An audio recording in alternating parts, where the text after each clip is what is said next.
Hello and welcome to the first lecture of overview in this course, AI for Managers and Leaders. So in this section, we will talk to you about how can you use AI for managers and leaders to address the threat of automation without accountability and also leverage the opportunity for human judgment and leadership. So how do you think, how should managers and leaders use AI? You know, managers and leaders should not treat AI as a replacement for accountability and judgment, but as a force multiplier for responsible leadership. The real task for automation is not the real risk in automation, is not job loss alone.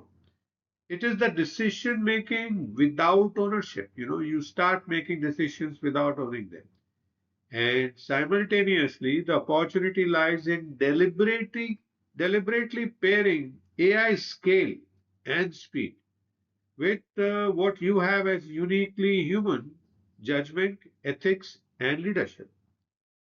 So that's how, at a nutshell, managers and leaders should use AI. Let's take a look at details. So first thing they should do is to redefine accountability, in which primarily AI assists and humans decide. And that can help, in addressing the threat of automation hiding responsibility behind the algorithms by saying system decided, right? And there to redefine the accountability, you need to do three things. First is to establish a clear decision rights framework, where AI recommends and humans approve. Second thing is to assign named owners for every decision driven by AI, whether it is hiring, credit, pricing, or performance. And third thing that is required to redefine accountability is to require to have leaders to sign off on high impact AI outcomes, right? And the whole principle there is that no decision without human oversight. So that's how you should redefine accountability in which humans decide with and AI's role is to assess. The second thing is to use AI to reduce bias, not outsource ethics, and that can help automate, the systems that can scale bias faster than humans. Because, these automated systems can scale bias faster than humans. So that's why you need to reduce bias. And there, what you need to do is to use AI to surface patterns and anomalies, but not final judgments, right? And second thing would be to mandate, bias audits regularly, explainability reviews, and scenario testing to ensure that the bias are not being, increasing and they are definitely reducing. Also, you need to train managers to challenge AI outputs, using context and actual lived experiences. And there you have an advantage as a human of moral reasoning and ethical trade-off. So that's what you should do in reducing AI, using AI to reduce bias. The third thing is to shift managers from task controllers to judgment amplifier, and that can help address the threat of automation, making middle management roles vulnerable if they focus only on execution. So if you shift managers to become judgment amplifier, that risk can go away. And there, what you need to do is to use AI for reporting, forecasting, and monitoring, as we have been doing, and free the managers to focus on coaching, prioritization, and decision trade-offs. And also reward leaders for quality of judgment, not volume of activity. And the role there of the new manager in this AI era is as of a sense maker, not task tracker. The fourth thing you should need to do is to build human in the loop operating models. And that can help address the threat of fully automated loops, which can drift, fail silently, or optimize the wrong metrics. So human in the loop can help you prevent that. And there what you need to do is to insert human checkpoints at moments of high ambiguity or risk, and design escalation paths where AI's uncertainty can trigger human review, and also encourage productive friction instead of blind efficiency. And there, the mindset that you need to have as a leader is that friction is a feature, not a flaw. It helps. It helps generate fire. It helps generate electricity or whatever, traction, motion. So that's the fourth thing. The fifth thing you need to do is to invest in AI literacy for leaders, right? And they're not only the technical team, not only the managers, and that can help address the build leaders who do not understand AI either because of overtrust or underusing it. And what you need to do there is to train leaders in how AI reasons, fails, and hallucinates. They need to understand that, and also teach them to ask better questions, not just write better codes, and make AI understanding in a core leadership competency. And with that, you can see a power shift from technical mastery to question mastery. And that's already happening, actually.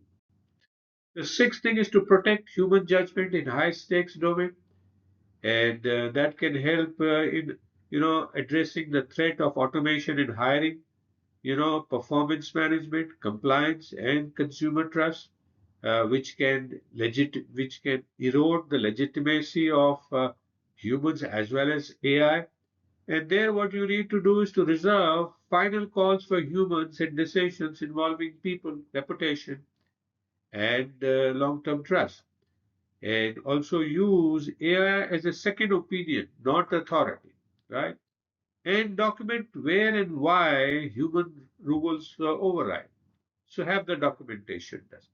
And there, the rule to trust is that the more human the impact, the more human the decision.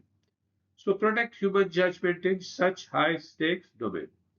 Seventh thing is to create a culture where leaders can disagree with AI, and that can help address, the threats of AI outputs that can intimidate teams into compliance. It can prevent such compliance by, you know, uh, the fear of AI as such being in some people. And there, what you need to do is to normalize challenging AI recommendation. There's no abnormality in doing that. That should be the message. And celebrate cases where human insight can improve outcomes.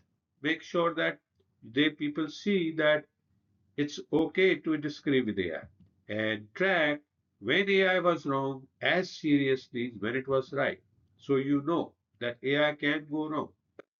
And the leadership courage that is required is that authority is there to say no to a machine. That's what the leaders need to know.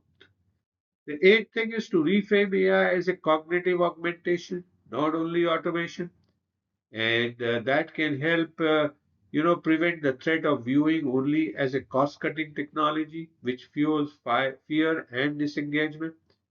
And there you as a leader need to position AI as a thinking partner, that expands human capacity, redesign the roles to combine AI insights with human storytelling, the best of both worlds, the judgment and empathy as well, and start measuring the success by better decisions, not fewer people. Right. And the winning equation there, let's remember, is that AI gives speed and humans give wisdom. So reframe AI as cognitive augmentation, not plain automation. The bottom line for managers and leaders, what is that? The future doesn't belong to AI driven organization or humans only organization. It belongs to AI governed and human led organizations. Leaders who will win are the ones who take responsibility when machines cannot, because ultimately it is the responsibility of human beings.